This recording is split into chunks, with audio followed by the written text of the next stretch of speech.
February 17, 1944, 5:14 in the morning. On a coral outcropping at the eastern edge of Truk Lagoon, a Japanese lookout raised his binoculars into the pale tropical dawn. The historical record does not preserve his name, but we know what he saw because the entire war in the Pacific was about to turn on it. The eastern sky was full of American airplanes. Not dozens, not scores, hundreds.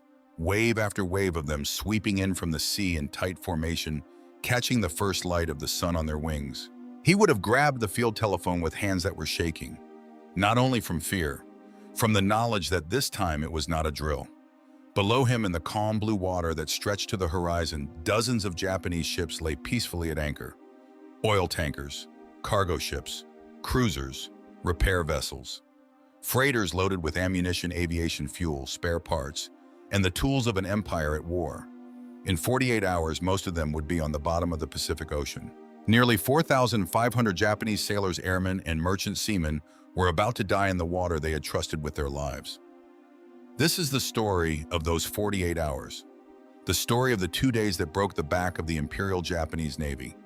The story of Operation Hailstone.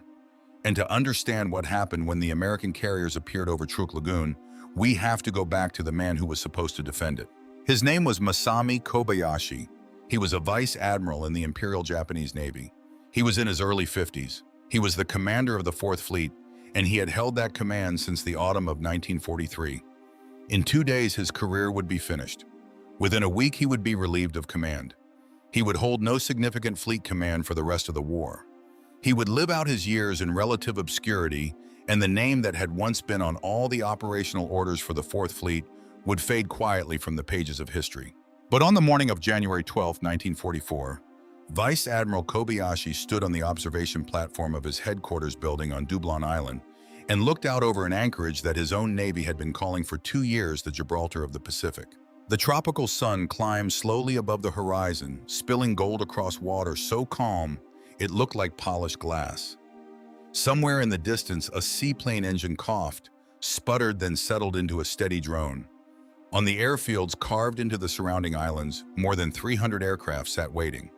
And in the sheltered water below, dozens of ships rode gently at anchor. Everything exactly as it should be.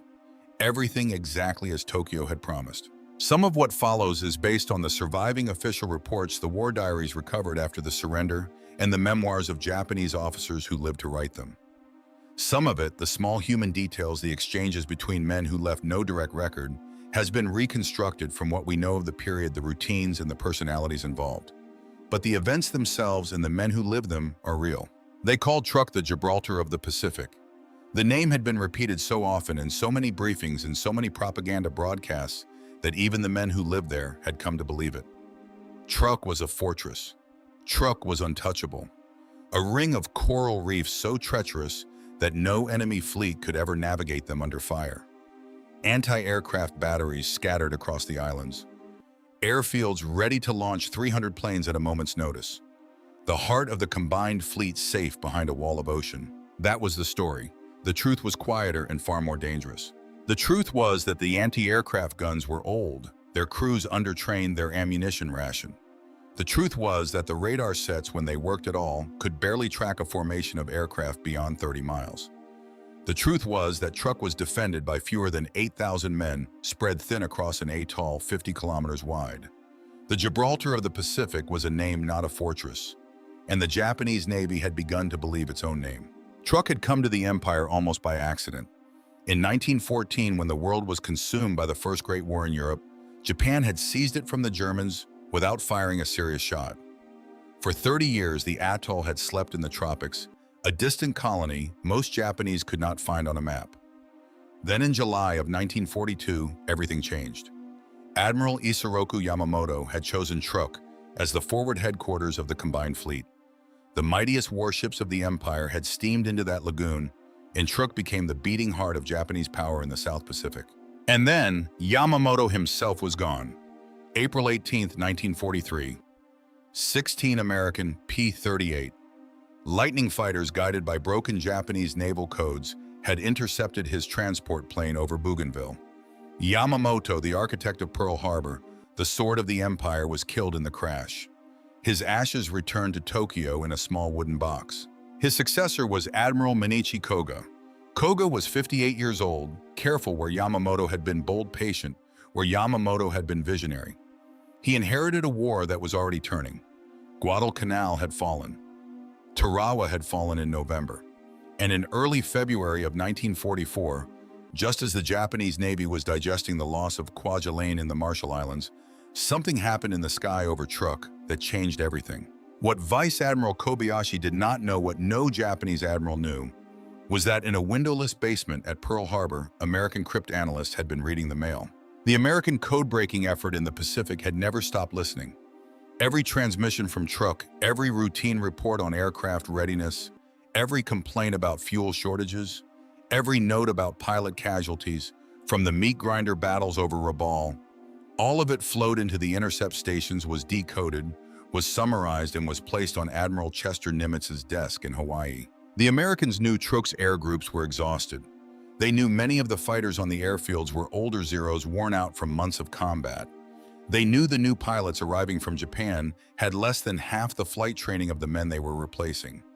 The Gibraltar of the Pacific was not a mystery to the United States Navy. It was a target folder. The reconnaissance planes came on the morning of February 4th. Two PB-4Y-1, Liberator's four-engine bombers painted dark blue, flying at 20,000 feet. They came from Marine Photographic Squadron 5 MD-254, all the way up from the Solomons. The lookouts on the reef line saw them first, small crosses against a bright tropical sky, too high for the anti-aircraft guns, too fast for the tired Zeros scrambling from Eatonfield. The Liberators did not attack. They did not need to. They opened their bomb bays, and instead of bombs, they released the shutters of high-altitude reconnaissance cameras. For nearly an hour, they crisscrossed the lagoon. Every ship, every airfield, every fuel tank, every dock, every anti-aircraft position, photographed in perfect resolution. Then they turned east and vanished the way they had come. The report reached Kobayashi's headquarters within the hour. Photo reconnaissance, altitude 20,000 feet, course 090, departing the area. Kobayashi and his staff understood what it meant. The Americans had never bothered with high-altitude photos of Truk before, not while they were still fighting through the Solomons, not while their carriers were still counted on the fingers of one hand. Now they were coming. Later that afternoon, a longer message arrived from Palau. It came directly from Admiral Koga himself, and it carried the weight of a decision that had already been made. The order was clear: immediate withdrawal of major fleet units from Truk Lagoon. The battleship Musashi, the fleet carriers Zuikaku, Shokaku, Zuiho, all heavy cruisers, all operational battleships to proceed west at best speed to Palau. Vice Admiral Kobayashi and the 4th Fleet would remain and defend the anchorage with the forces still available. It was the correct decision. Strategically, militarily, coldly, clinically correct. The combined fleet could not afford to lose the Musashi at anchor, could not afford to lose Zuikaku and Shokaku, the last 2 fleet carriers of the original Pearl Harbor strike force. Those ships had to survive. Those ships had to fight another day in another sea. But there is a difference between a strategy that is correct and a strategy that is honorable. The great warships would sail west, safe behind their fighter cover, into the calm harbor at Palau. The tankers would remain. The cargo ships would remain. The auxiliary vessels, the repair ships, the floating workshops, the crews of thousands of men who kept the fleet running, they would remain. Kobayashi would remain. His 300 aircraft, most of them older models with tired pilots, would remain. They would defend the empty harbor. They would defend the appearance of strength. And when the Americans came, the men left behind would face them alone. While Kobayashi's staff worked through the night to prepare for what was coming 700 miles to the northeast, on the flight deck of a ship the whole American Navy called the Big E, a 25-year-old lieutenant from East Chicago, Indiana, was checking the fuel gauges on his F-6F Hellcat fighter. His name was Alexander Vraciu. He had been a college wrestler before the war. He had learned to fly under Butch O'Hare himself, the first American ace of the Pacific War, the man Chicago's O'Hare Airport is named for today. Butch had been killed in a nighttime combat mission over the Gilbert Islands just 3 months earlier. Alex Vraciu had promised at the funeral that he would fly for Butch, that he would fight for Butch, that he would keep score for Butch. By the time Alex Vraciu came home from the Pacific, he would have shot down 19 Japanese airplanes. He would be the fourth highest scoring Navy ace of the entire war. But on that February afternoon, standing on the wooden deck of the USS Intrepid, watching the sunset over the empty ocean, he was still just a young man from Indiana. His mother was waiting for letters. His fiancée was waiting for letters. And in less than 72 hours, he would be flying into the burning sky above Truk Lagoon. He was one of hundreds like him. Farm boys from Iowa, coal miners' sons from West Virginia, kids from Brooklyn who had never seen the ocean before they enlisted. They were flying the finest carrier-based fighter in the world, and most of them did not yet know it. The Grumman F-6F Hellcat weighed 12,600 pounds fully loaded. It carried 6 50 caliber Browning machine guns. It could climb at more than 3,000 feet per minute. It was faster than the Japanese Zero. It was better armored than the Japanese Zero. And when it caught a Zero in its gun sights, the Zero did not usually survive. By February of 1944, American shipyards had built more of these Hellcats than the entire Japanese aircraft industry could produce fighters of any kind in a year. And there were 5 fleet carriers in Task Force 58 that morning sailing toward Truk Lagoon. The USS Enterprise, the USS Yorktown, the USS Essex, the USS Intrepid, the USS Bunker Hill. Behind them came 4 light carriers, the Cowpens, the Monterey, the Bellewood, and the Cabot, 7 battleships, 10 cruisers, 28 destroyers, 560 aircraft ready on the flight decks. The Big E was the oldest of them. The USS Enterprise hull number CV-6 had fought at Midway. She had fought at Guadalcanal. She had launched the aircraft that helped destroy 4 Japanese carriers in a single day in June of 1942. She had been damaged so many times the Japanese propaganda ministry had announced her sunk on multiple occasions. She had come back every time. By the end of the war, she would earn 20 battle stars, more than any warship in American history. On her flight deck that February afternoon were nearly 3,000 young Americans, most of them under 25 years old. Task Force 58 was under the command of Vice Admiral Mark Mitcher, a 57-year-old former carrier pilot with a leathery face and a soft voice. Watching over the entire operation from the brand-new battleship USS New Jersey was Admiral Raymond Spruance himself, the victor of Midway, the man who had rewritten the rules of naval warfare in 5 minutes off a coral atoll in June of 1942. They were sailing at 25 knots. They would arrive before dawn. The night of February 16, 1944 was warm and still over Doblin Island. In the operations rooms and the officers' quarters, senior staff worked through the darkness on plans that no longer had any real meaning. The heavy warships were already gone. The tankers had been ordered to disperse where they could, but the lagoon was too small and there was nowhere to go. The airfields were on full alert. The anti-aircraft crews had slept beside their guns. 250 miles to the northeast beyond the horizon, beyond the reach of any Japanese radar, beyond the imagination of any Japanese admiral, the American task force was turning into the wind. On the flight decks of the carriers, the first fighter pilots were pulling on their flight gear. Alexander Vraciu aboard the USS Intrepid would fly in the sweeps of the second day. The Gibraltar of the Pacific had less than 7 hours left. The wind came first. At 4:43 in the morning on February 17, 1944, the flight decks of 5 American carriers turned into the wind. The signal lamps blinked. The launch officers raised their flags, and the first F-6F Hellcat lifted off the wooden deck of the USS Yorktown into a sky that had not yet remembered it was morning. 72 fighters. They climbed together into the dark, forming up by squadron wingtip lights winking against the fading stars. Their engines made a low, steady thunder that traveled across the empty ocean for miles. The pilots were young men, most of them under 25, their faces lit blue by the glow of their instrument panels. They had trained for this moment for 18 months. Some of them had never fired a shot in combat. By dawn, they would be aces. At 5:14, the Japanese lookout on the eastern reef of Truk Lagoon raised his binoculars and grabbed the field telephone. His warning reached Doblin Island moments later. The Japanese radar, when the operators tried to switch it on, produced only static. The night crew had powered it down as they often did in the small hours to save the vacuum tubes. There would be no warning after all. Vice Admiral Kobayashi had been awake since before 4. He was in the operations room when the report came in. He walked out to the observation area with his staff officers, and together they raised their binoculars toward the eastern sky. For perhaps 20 seconds, no one spoke. The sky was full. Not with a squadron, not with a flight, with hundreds of aircraft sweeping in low from the east, catching the first golden light on their silver wings. And beyond the aircraft on the pale line where the sea met the sky, the horizon was steel. Gray silhouettes, flat-topped, unmistakable. 9 carriers. Around them, the escorts, the battleships, the cruisers stretching out of sight in both directions. An entire American fleet sitting less than 100 miles offshore, launching aircraft like a factory assembly line pouring out its morning shift. Kobayashi did not speak. He simply stood there watching, and in his mind he must have already been counting the ships that had sailed safely west to Palau, and the ships that had been left behind, and the thousands of men who would pay the price. At Eaton Field, the Zeros tried to rise. A dozen fighters managed to lift off before the first Hellcats arrived.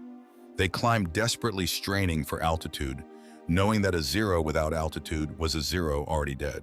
They never reached the height they needed. The Hellcats came down out of the sunrise at more than 300 miles per hour, and the Zeros never saw them until the 50 caliber tracers were already passing through their cockpits. On the ground, it was worse. The Hellcats came in wave after wave, strafing the runways, cannon shells walking across the parked aircraft, setting fuel tanks alight, killing mechanics where they stood beside the planes they had just fueled. Zeros exploded in rows, one triggering the next, until the whole southern edge of Eaton Field was a wall of black smoke rising 1,000 feet into the sky. 90 minutes. That was all it took. By 6:30 in the morning, more than 200 Japanese aircraft had been destroyed. On the ground, in the air, burning in the shallow water off the runway aprons. The air groups that were supposed to defend the Gibraltar of the Pacific had ceased to exist before most of the men who flew them had finished their breakfast. Something the historians would learn only after the war explains why so many young Japanese sailors died in the ships that never sailed. In the weeks before the American attack, senior officers at Truk had sent detailed reports up the chain to the Naval General Staff in Tokyo. The reports were blunt. The aircraft at Truk were worn out. The pilots were undertrained. If the Americans came in strength, the reports warned the defense could collapse quickly. Tokyo read the reports. Tokyo did not fully act. The high command feared that visibly evacuating the transports from Truk would signal weakness to the Japanese public, whose newspapers still carried stories about the fortress that could not fall. And so many of the cargo ships stayed. Many of the tankers stayed. Thousands of merchant seamen who had no idea their fate had already been shaped in a paneled room 5,000 miles away, they stayed. Kobayashi had been given an impossible situation. Defend a target that was no longer defensible to protect a lie that was no longer sustainable. By 7 o'clock, the dive bombers arrived. They came in high and tight formations of 6 and 8 SBD Dauntlesses from the Enterprise and the Yorktown. They rolled onto their backs one at a time, pushed their noses straight down, and fell out of the sky like stones. Their dive brakes howled a sound that Japanese sailors would never forget. Behind them came the TBF Avengers, heavy, deliberate, laden with torpedoes. One of the first ships to die was the Aikoku Maru. She was an auxiliary vessel of nearly 11,000 tons, anchored in the northern part of the lagoon, her holds packed with ammunition for the garrison. 2 Dauntlesses came for her almost simultaneously. Their bombs punched through her main deck amidships into the forward magazine. The explosion that followed was catastrophic. It lifted her bow clear of the water. A column of black smoke climbed thousands of feet into the sky, and the blast wave rattled buildings on Dublon Island several kilometers away. When the smoke thinned, there was nothing left of her recognizable form. Only a burning slick on the water and the debris of men and ships settling slowly out of the air. The tankers went next. The Shinkoku Maru, one of the largest oilers in the Japanese Navy, took multiple hits, her engine room and forward holds erupting in a black geyser of oil and flame. She would sink slowly, and today her wreck rests almost intact on the floor of the lagoon, a memorial to men who never had a chance. The Fujisan Maru, loaded with aviation gasoline, did not so much explode as vaporize. A tower of orange fire climbed 1,000 feet into the tropical sky. The lagoon began to burn. Oil poured from the ruptured hulls, spread across the calm water, and caught fire from the burning wreckage.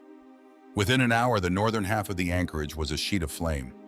Men who had leaped overboard came up through fire and went down again screaming. Somewhere in that smoke above what remained of Eatonfield, a young Japanese fighter pilot climbed a worn-out Zero through the burning air.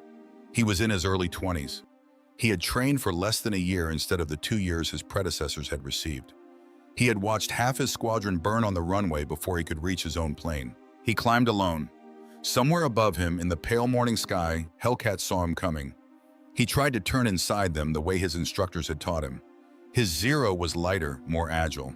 In 1942, a Zero could outturn anything the Americans flew. This was not 1942. The Hellcats climbed with him, held their turn with him, and then from above and behind one of them opened fire, and the 50 caliber tracers passed through his wings the way rain passes through a paper screen. His Zero came down in the lagoon, and the water closed over it, and he was gone. He was one of many young Japanese pilots who died that morning. Their names are largely lost. They were most of them boys. By late morning, the water itself was on fire. Wrecks stood half-submerged, their masts still above water, their smokestacks pouring black smoke into a sky already dark at noon. The Americans continued their work. They came in groups of 6 or 8. They dropped their loads. They climbed away. They returned to their carriers. They rearmed. They came again. There was no drama in it, only the steady mechanical rhythm of men doing a job they had trained for. Just before 2 o'clock in the afternoon, the light cruiser Kotori attempted to slip out of Truk Lagoon through the northern channel.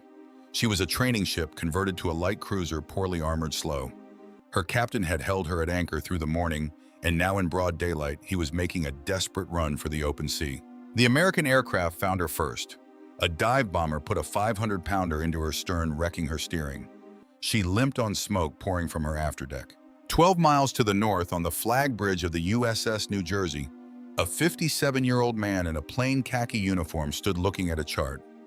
Admiral Raymond Spruance was not a demonstrative man. He was quiet.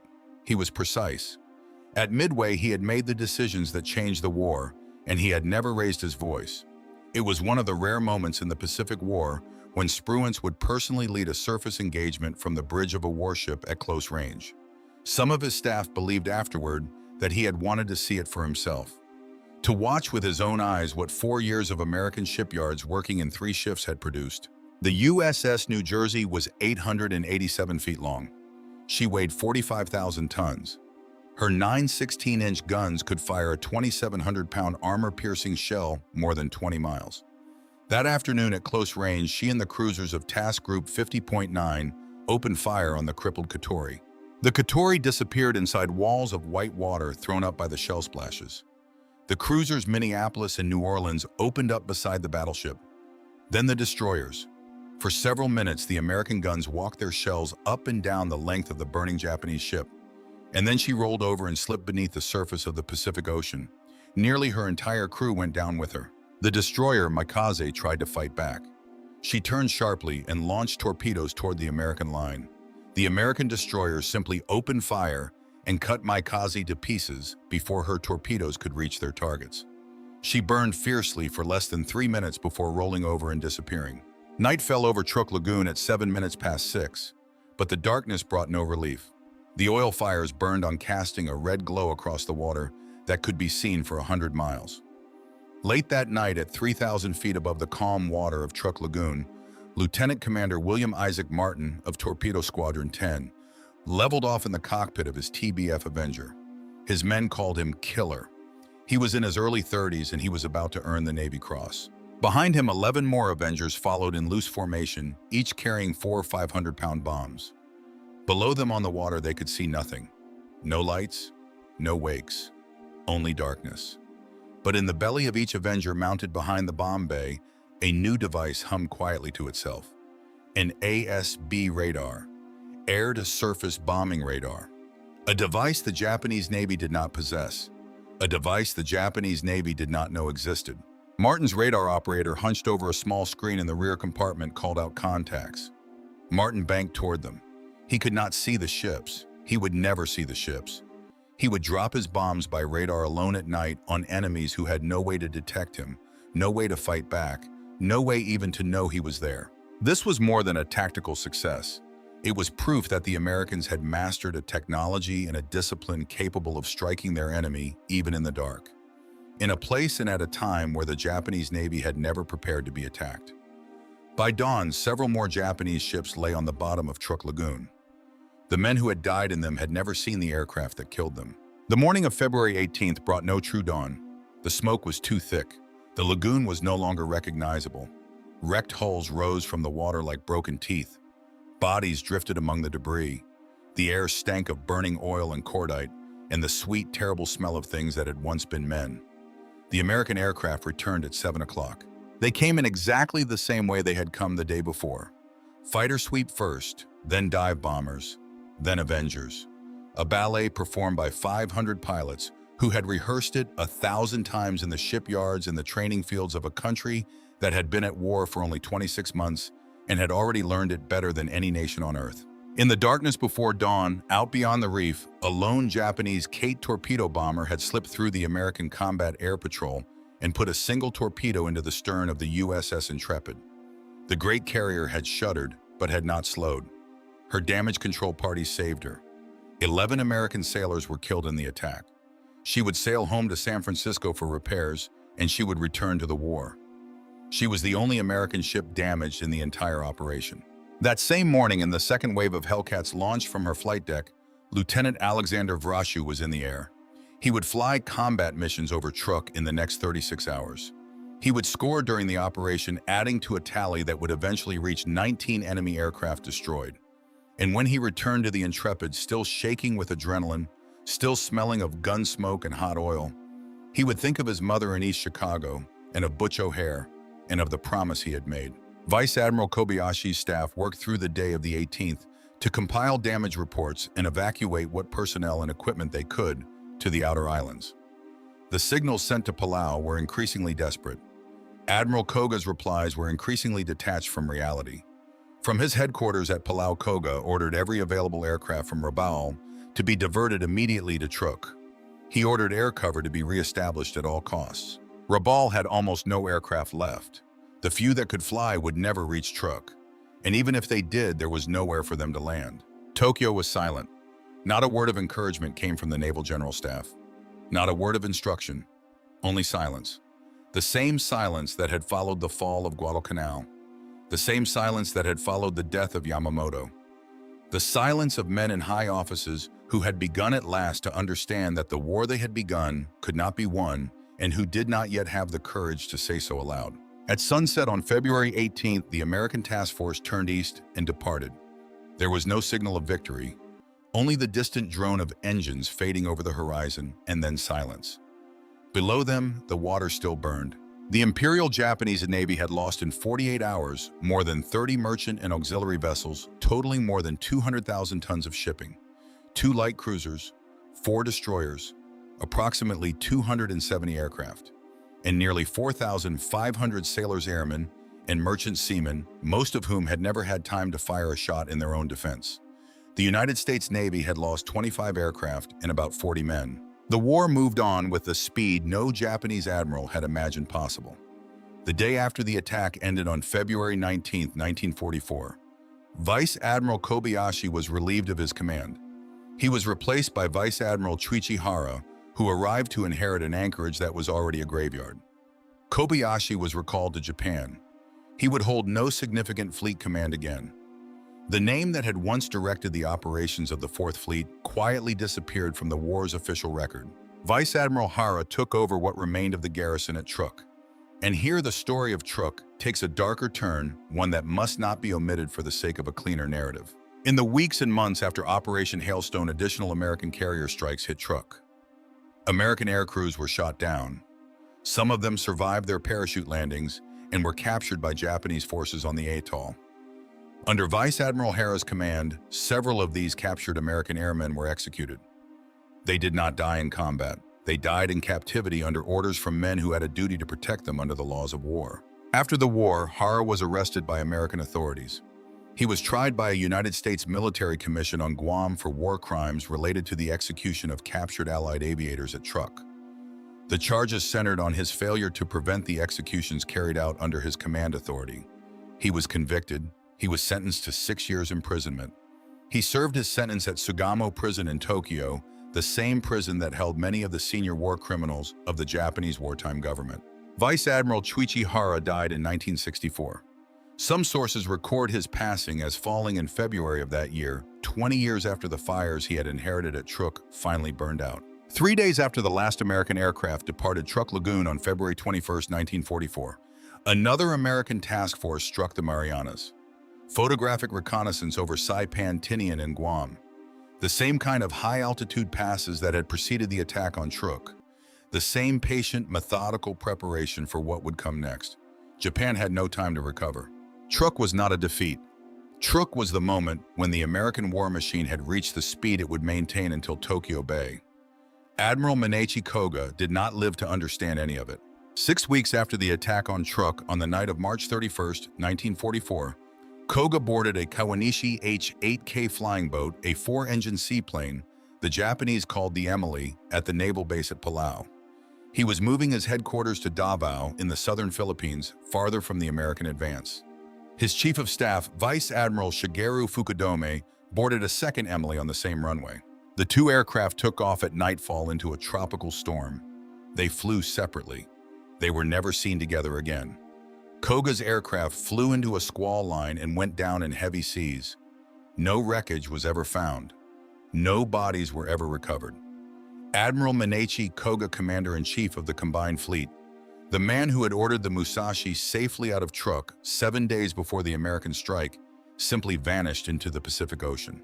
He was the second Commander-in-Chief of the Combined Fleet to die in less than 12 months. And then something happened that would change the course of the war. Fukudome's aircraft, the second Emily, also went down. It crashed off the coast of Cebu in the central Philippines. Fukudome survived the crash. He was pulled from the water by Filipino guerrillas of the Cebu Area Command under an American officer named James Cushing. He was held captive for weeks. When he was eventually released back to Japanese forces, he did not know what had been taken from him. He did not know that the guerrillas had recovered a briefcase from the crash site. The briefcase contained the plans for Operation Z, the Japanese strategy for the coming defense of the Inner Pacific. The plan Koga had spent months preparing. The plan to smash the American fleet when it came for the Marianas. The documents were smuggled by American submarine to General MacArthur's headquarters in Australia. They were translated by the Allied Translator and Interpreter Section in Brisbane. Copies were sent immediately to Admiral Nimitz in Pearl Harbor. By the middle of May 1944, 1 month before the Americans landed on Saipan, the entire senior command of the United States Pacific Fleet knew a great deal about how the Japanese Navy planned to fight the coming battle. The chain reaction that had begun with 2 liberators photographing Truk on the 4th of February had spread across the entire Pacific, and no one on either side could stop it now. In June of 1944, when the Japanese carrier fleet steamed east to defend the Marianas, they steamed into a battle for which the Americans were extraordinarily well prepared. The battle became known as the Great Marianas Turkey Shoot. 3 Japanese carriers sunk, roughly 600 aircraft destroyed. The last trained naval air groups of the Imperial Japanese Navy annihilated in 2 days. It was over the Marianas on the 19th of June that Lieutenant Alexander Vraciu, flying his Hellcat from the deck of the USS Lexington, shot down 6 Japanese dive bombers in 8 minutes, one of the greatest single flights in the history of naval aviation. He came home. He was shot down himself over the Philippines, a few months later survived, walked out of the jungle with a Filipino guerrilla unit, and eventually returned to the United States. He married the girl who had been waiting for him. He raised 5 children. He lived until January of 2015. He was 96 years old when he died. Lieutenant Commander William Killer Martin, the man who flew one of the first successful night radar attacks in the history of naval warfare over Truk Lagoon, received the Navy Cross. He stayed in the Navy after the war. He eventually retired as a vice admiral. He lived a long life in service to his country. They came home. 25 American aircraft and the men who flew them did not. 40 American families would open their doors in the weeks after Operation Hailstone to a chaplain and a folded telegram. Their sons were 21, 22, 23 years old. They died over a lagoon they had never heard of, 7,000 miles from home. Their families never got their bodies back. They got, in most cases, only a name on a wall in a chapel in a base they would never visit.